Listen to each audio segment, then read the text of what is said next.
Hey there!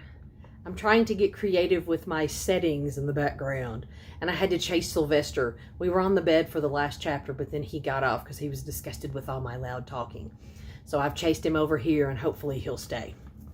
Junie B. Jones is a graduation girl, and today we are ready for Chapter 8, Getting Ready.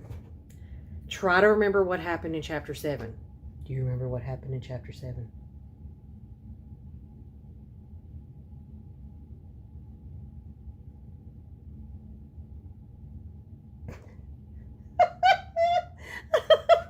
Silly. Okay, Chapter 8, Getting Ready. Room 8 and Room 9 practiced for graduation together. We practiced on the stage in the auditorium, because the stage is where people got diplomas, of course. Missy showed everyone how to walk up the steps without tripping. She played music for us to march in with. And guess what? Room 9 marched better than Room 8. Except Polly Allen Puffer kept bowing, real silly, blowing. And Lenny kept stepping on people's heels, plus Shy William ran out of the auditorium and down the hall, and Gus Filoni had to chase him around the parking lot. After that, Principal talked to William a real long time, plus also his mother was called in, I believe. I am not like William, I told Lucille and Grace. I'm not even nervous of walking up on that stage, hardly. Me neither, said that Grace. I'm not nervous of walking up on that stage, hardly either. Lucille fluffed her fluffy hair. My Nana says that I was born to be on the stage, she said. Nana says that people enjoy looking at me because I am a feast for their eyes. Blah. After that, Lucille wrinkled her nose very cute, and she skipped around and around in a circle. Grace and I watched her for a real long time. Then finally, Lucille stopped skipping, and all of us hugged and hugged, because we are the bestest three friends I ever even saw. Graduation week went by very fast. Friday night came in a jiffy. I felt so excited. I couldn't even eat my dinner that good. I got down from my chair and I ran all over the house. Settle down, said Daddy.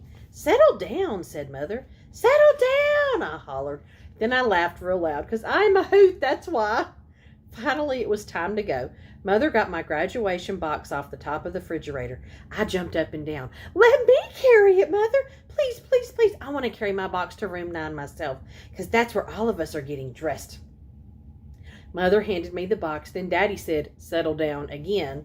And all of us drove to my school. Grandpa and Grandma Miller met us in the parking lot. I hugged them hello. Then I zoomed to room 9 speedy fast. And guess what? All of the children from morning and afternoon kindergarten were getting ready together. I ran through the door. It's me, people! Junie B. Jones! I am here for graduation! Lucille and Grace came rushing over. They were already wearing their caps and gowns, and they looked marvelous, I tell you. Hurry up, Junie B., said Lucille. Hurry up and put on your cap and gown. Our teacher's going to take our picture. Yes, said that Grace. Hurry, hurry. She quick grabbed my box away from me, and she took out my cap and gown. Grace did a gasp. Oh, no, Junie B. What happened? She said. What happened to your cap and gown? My stomach felt squeezy and sickish because that outfit looked spottier than I remembered. Put it down, Grace. I said, don't show people. I don't want anyone to notice. Can you see it? Oh, there we go. Hello. Can you see it, Sylvester? Can you see the page? Look, she drew all over her graduation gown. Lucille laughed very loud. But that's so dumb, Junie B. She said, how could people not notice? You colored big purple splotches all over your graduation clothes. I did a huffy breath at that girl. Those are not big splotchies, Lucille. I said, those are purple polka dotties that I drew to blend in with my juice driblets. And that is a whole different ball game, madam. Just then some of the children heard me yelling and they turned to look. Great, Lucille, I said. Now look what you did. You called attention to myself, and so now how can I even blend in? After that, I quick grabbed my graduation gown and I ran to the back of the room. Just then I heard a voice. Junie B. Jones? I looked to the front of the room. It was my teacher. Mrs. stretched her neck to look back at me. Is there a problem back there, Junie B.? She asked. I shook my head real fast. No, Mrs., no. I said, there isn't a problem, I promise. And so please do not come back here, and I mean it. Mrs. came back there. And what do you know? All of room 9 came with her. Mrs. took my cap and gown out of my hands. The children laughed and laughed at that thing. "What kind of dumb gown do you call that?" said Meanie Jim. "I know," said Polly Allen Puffer. "It's the kind of gown that a clown would wear." "Yeah," shouted Jim. "It's a purple spotty clown gown." After that, the laughing got louder and louder. I put my hands over my ears to keep it out of my head.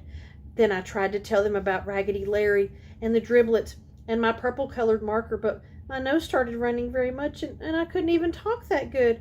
Finally, I started to cry. And guess what? Then nobody laughed anymore. Well, I hate that we have to finish that chapter on a sad note, but that's the end of chapter 8. So we have one more chapter in this book, and it's chapter 9, and it's called The Time of My Life.